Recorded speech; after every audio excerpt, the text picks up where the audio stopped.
Coming at you hot and fresh off the Elimination Chamber, the huge John Cena heel turn, really fun premium live event. Larson, what? Hot. What are you doing over there with your pencil? The eraser it fell off. Larson versus pencils is like the feud of the decade because like you broke one the other day out of anger, I think, or something. No, it was just my hands are strong.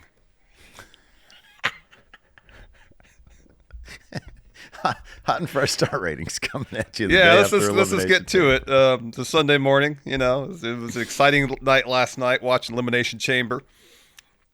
Still reeling. Yeah. Feeling a little exhausted from the whole thing. It's a lot to process. It was an emotionally charged night. You got that right. So, let's talk about star ratings. We're here much less than 24 hours, closer to 12 hours. Conclusion, Elimination Chamber. That's how fresh these star ratings are. Let's get right to it. First match. So fresh. Women's Elimination Chamber match. Steve, what'd you give this one? This was, this is one of the best Elimination Chamber matches I've ever seen. I have no idea what star ratings I've given to past Elimination Chamber matches, but this was as good as it gets. 4.5 stars from Steve here for the Elimination Chamber. MVP goes to Roxanne Perez, but then kind of co-MVP goes to Liv Morgan because I thought she did a great job too. Everybody did such a great job in this match, dude, and it kicked off with that Jade Cargill stuff. Boy, oh boy, that was a great one. 4.5 stars from this guy. We're in complete agreement, and I gave it 4.5 stars as well. It started with this great story beat. Everybody else in the chamber match sold what Jade coming into the chamber and attacking Naomi meant.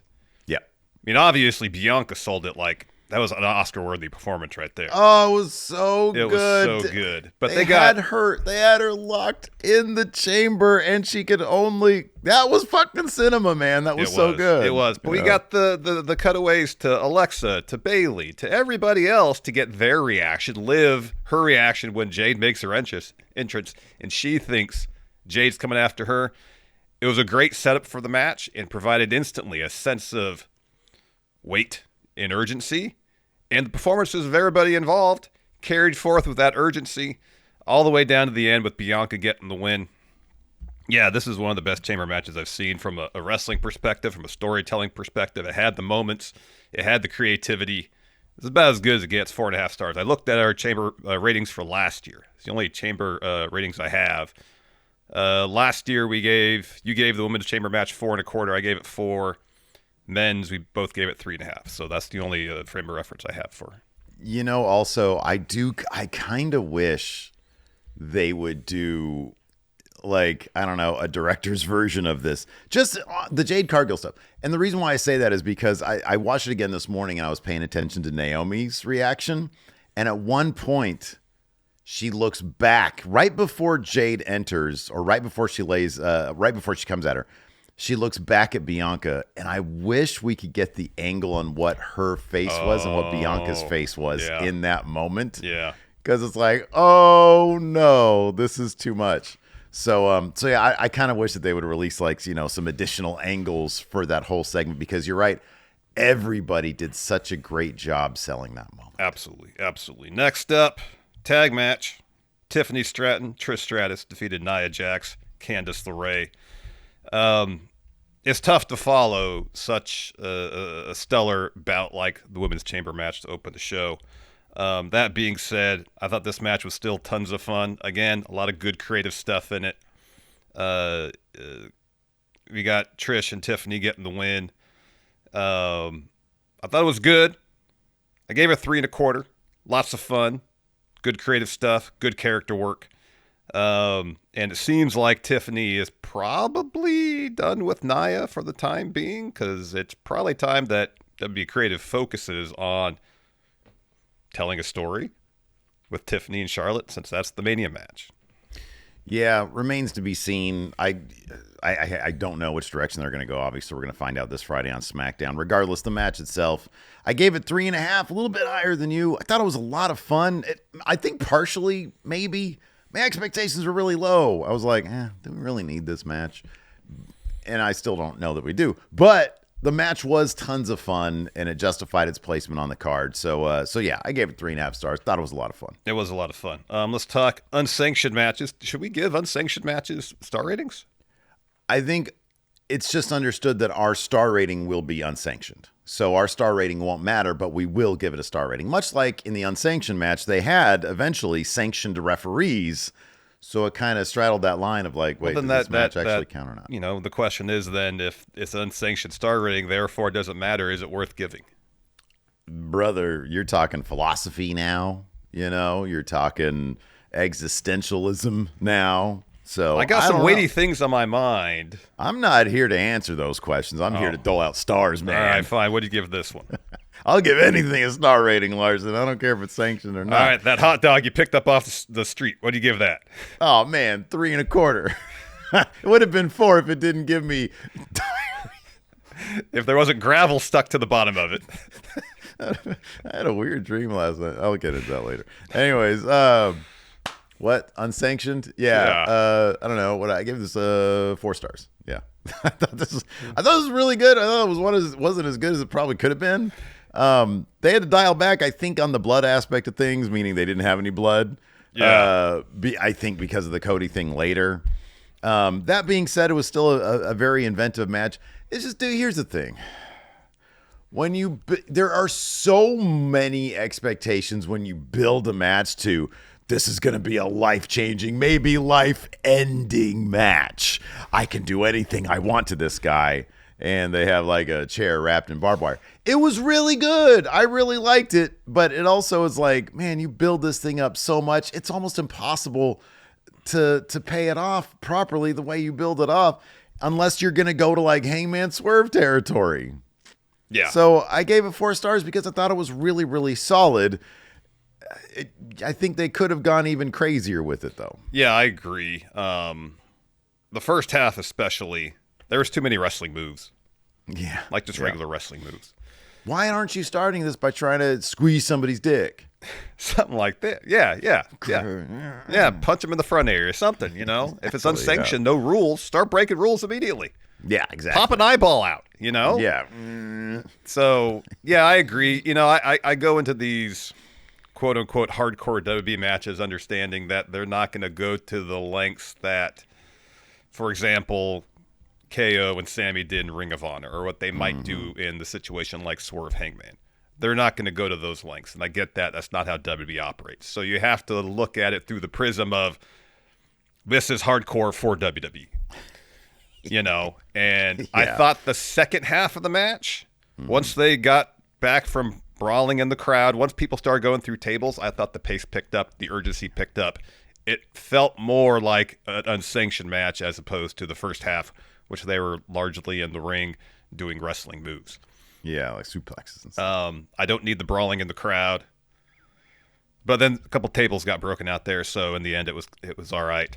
I went a little bit higher than you because I thought the latter half was very good, and I thought, especially after Kevin Owens won, he's about to drop Sammy on the exposed concrete, Orton making his return.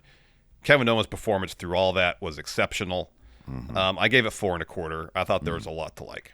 Yeah, no, absolutely. I mean, it's funny because I kind of felt like I just spent this time dumping on the match, but I gave it 4 stars. I thought it was 4 stars really, is a great rating. really good. It's a really good rating, Yeah.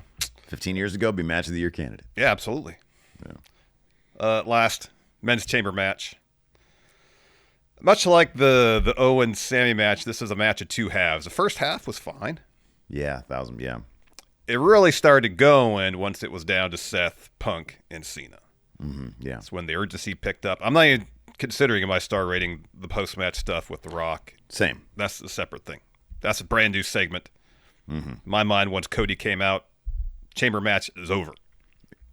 Well, once Cena won, chamber match was over. Literally. Yeah. But if like the chamber was still down, maybe the chamber was still down. Everything happened really quickly at the end. Maybe I'd still consider it part of the same thing. I don't know. Good point. Nonetheless, I thought the first half was fine. Second half, really good. Urgency, good. Great moments. Punk especially was acting with a measure of urgency, nearing desperation. Yeah. You know, hitting John Cena with that surprise GTS when Cena was going for the handshake. thought there was some good stuff there. Seth's performance through the end after he hits that stomp on Punk, where he's yelling at Punk to die, was great. Cena going through the match as typical Cena Ultimate Babyface really set up the heartbreak for the heel turn later on. I gave this 4 1/4. I thought it was really, really good. If the first half was better, it probably would have got a higher rating. Yeah, absolutely. Because if you do, because I thought that the last half of the thing was probably, I don't know, 4.5, 4 3/4. First half probably closer to 3 1/4, 3.5. Because I don't know, there were moments where it's like everybody's laid out and Logan Paul has to mug for the camera, and I'm like, it brings the rating down for me. Yeah. Drew was out pretty early, which I understand. Motivates his character stuff with Priest, I guess, in their match. At the same time, does it really benefit the match itself? I don't know about that. So I landed a little bit lower than you, 4 stars, because I thought, in the end, by the time it was done with, it had delivered on a really, really good chamber match because of the second half.